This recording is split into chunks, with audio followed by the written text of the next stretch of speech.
कि नबी अकरम सल्लल्लाहु अलैहि वसल्लम अपने सहाबा के साथ बैठे हुए थे। अचानक एक यहूदी का जनाज़ा निकला। यहूदी लोग अपने तौर और अपने तरीक़े के मुताबिक जा रहे थे। यहूदियों का जनाज़ा देखकर अल्लाह के नबी सल्लल्लाहु अलैहि वसल्लम खड़े हो जाते हैं, आपके साथ आपके सहाबा भी खड़े हो जाते हैं। जब जनाज़ा आगे बढ़ जाता है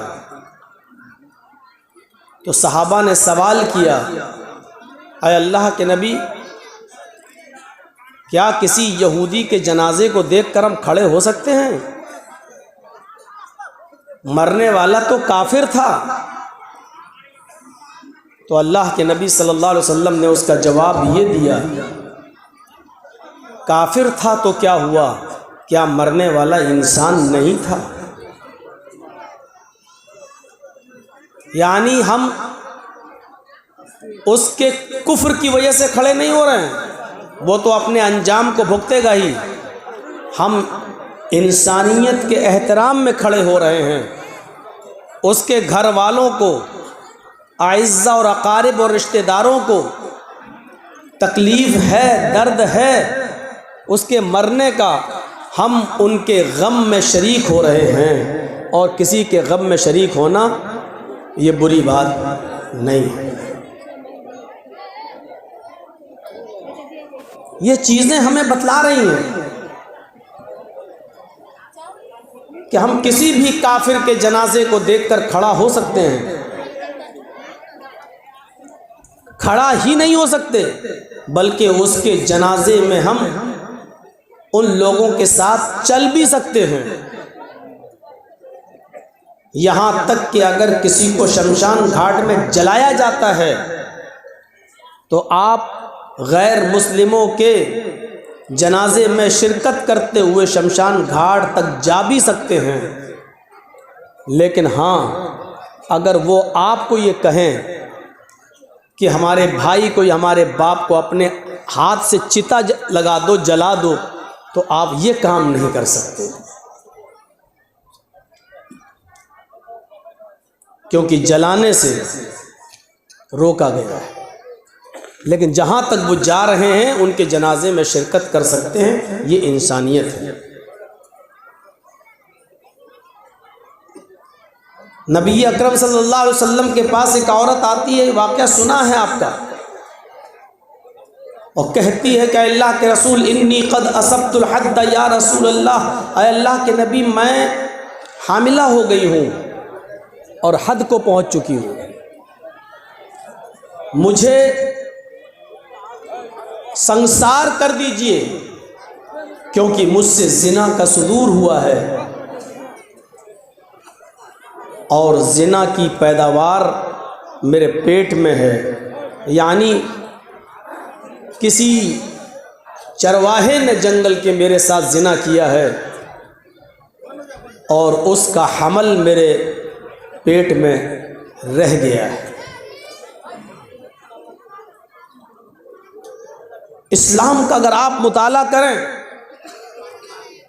तो आपको इस बात का इल्म होगा कि इस्लाम ने इतनी बंदिशें लगा दी हैं कि कोई शख्स किसी दूसरे के बच्चे को अपना बच्चा न कह सके। हसब और नसब खल्त मल्त न हो। आप अगर जायज़ा लेंगे तो अक्ल दंग रह जाती है। किसी मज़हब के अंदर इतनी बाउंडेशन नहीं है, लेकिन इस्लाम इतनी बाउंडेशन लगाता है कि अगर कोई मर्द किसी औरत को तलाक देता है तो तलाक देने के बाद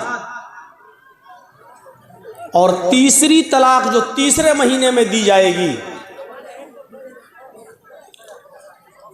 उस तलाक के देने के बाद से ही उस औरत की इद्दत शुरू हो जाएगी और 3 महीने वो इद्दत गुजारेगी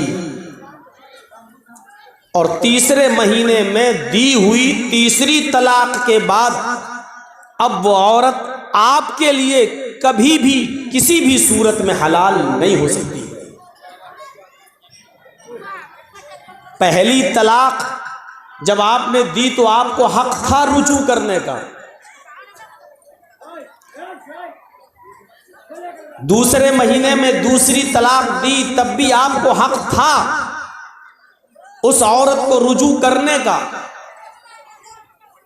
लेकिन जहां आप तीसरे महीने में तीसरी तलाक देंगे तो तीसरी तलाक जैसे ही आपके मुंह से निकलेगी उसके बाद फिर वो औरत जो आपकी बीवी थी तीसरी तलाक के बाद बिल्कुल लिया मुकम्मल तौर पर कंप्लीटली आपके लिए हराम हो जाएगी और वहीं से उस औरत की इद्दत शुरू हो जाएगी। 3 महीने की वो इद्दत गुजारेगी और 3 महीने की इद्दत गुजारने के बाद फिर वो जहां शादी करना चाहे कर सकती है, लेकिन 3 महीने से पहले नहीं। ये बाउंडेशन क्यों लगाई गई है? ताकि पहले शौहर का जिसने तलाक दी है उसका हमल कहीं इसके पेट में रुका हुआ ना हो। ऐसा ना हो कि ये किसी और से शादी कर ले और वो शौहर भी इससे जिस्मानी ताल्लुकात कायम कर ले और जब बच्चा पैदा हो तो तलाक देने वाले आदमी और उसके घर वाले ये कहें कि ये बच्चा तो मेरा था और जिसने उससे निकाह किया है वो ये कहे कि ये बच्चा मेरा था। इस झगड़े को भी ख़त्म कर दिया और 3 महीने की इद्दत औरत को गुजारने का हुक्म इसलिए दिया ताकि हमल का पता चल जाए कि तलाक देने वाले आदमी का कोई हमल तो इसके पेट में नहीं होगा। इतनी बाउंडेशन लगाई। शौहर अगर इंतकाल कर गया, मर गया,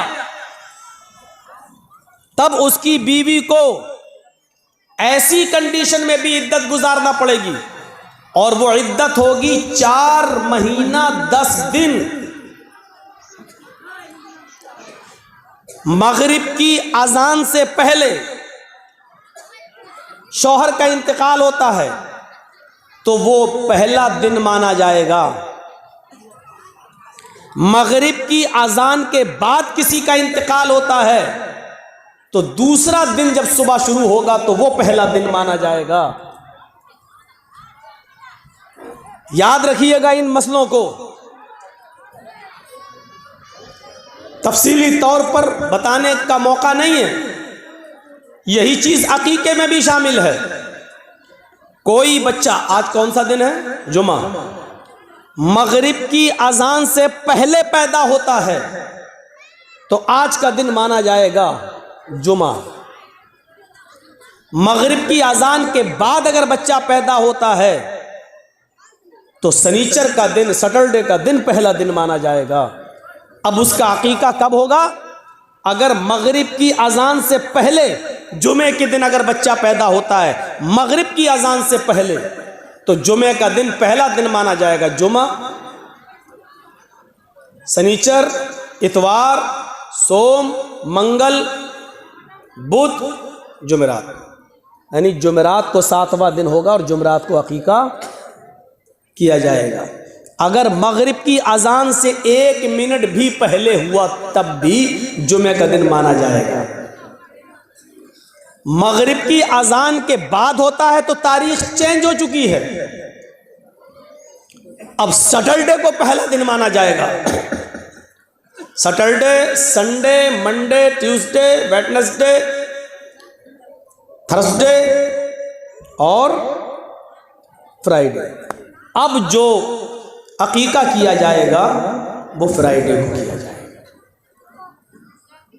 ऐसे ही इद्दत है।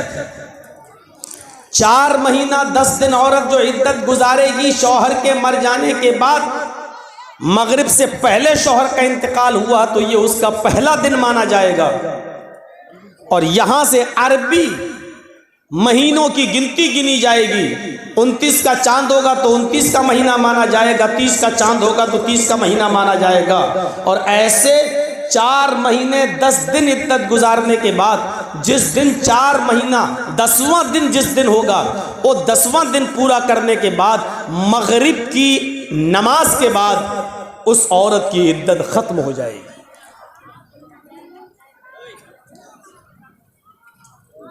औरत की इद्दत भी इतनी सख्त नहीं है जितनी आज हम लोगों ने बना दी है।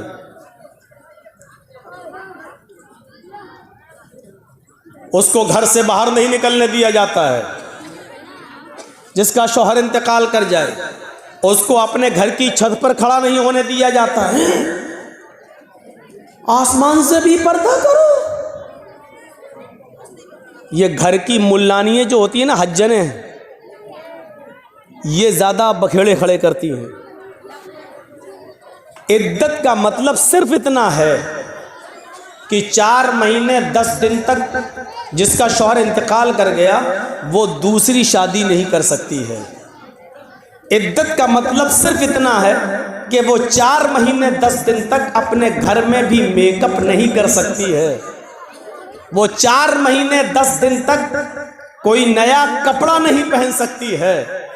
वो 4 महीने 10 दिन तक अगर इन्हीं दिनों में अगर ईद का या बकरीद का दिन आ जाए तब भी वो घर के धुले हुए कपड़े पहन ले, लेकिन वो नए कपड़े न पहने, क्योंकि अभी वो इद्दत में है। इतना है इद्दत का मतलब। बीमार है, डॉक्टर के यहां जा सकती है, इलाज के लिए जा सकती है।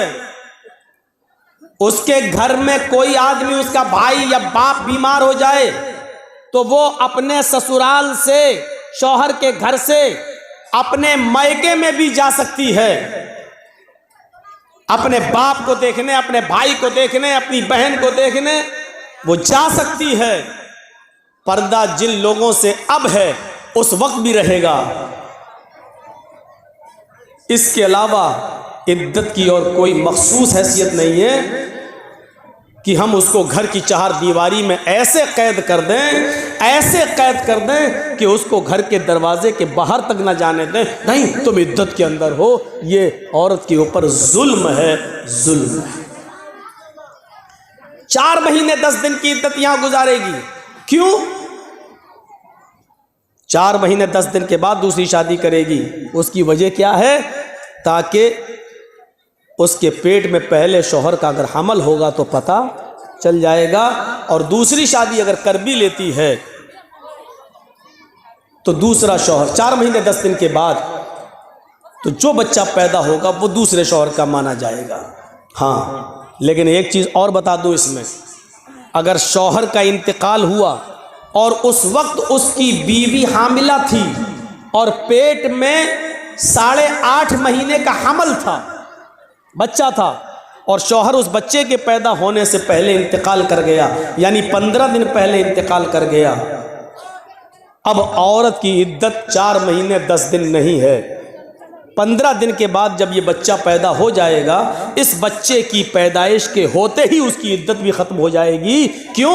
इसलिए कि उसकी इद्दत अब करने की ज़रूरत नहीं है, वो बच्चा पैदा हो चुका है, और बच्चा पैदा हो जाने का मतलब ये है कि ये उसी मरे हुए बाप का बेटा है।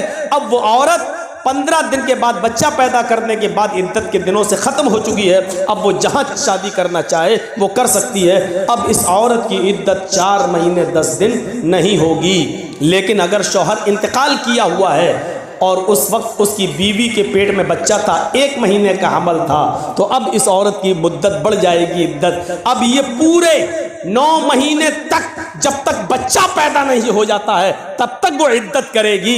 यानी 8 महीने और बाकी रह गए हैं उस बच्चे के पैदा होने में, अब वो 8 महीने तक इद्दत करेगी। इद्दत का मतलब ये है कि वो 8 महीने तक, जब तक बच्चा पैदा ना हो जाए तब तक वो दूसरी शादी नहीं करेगी।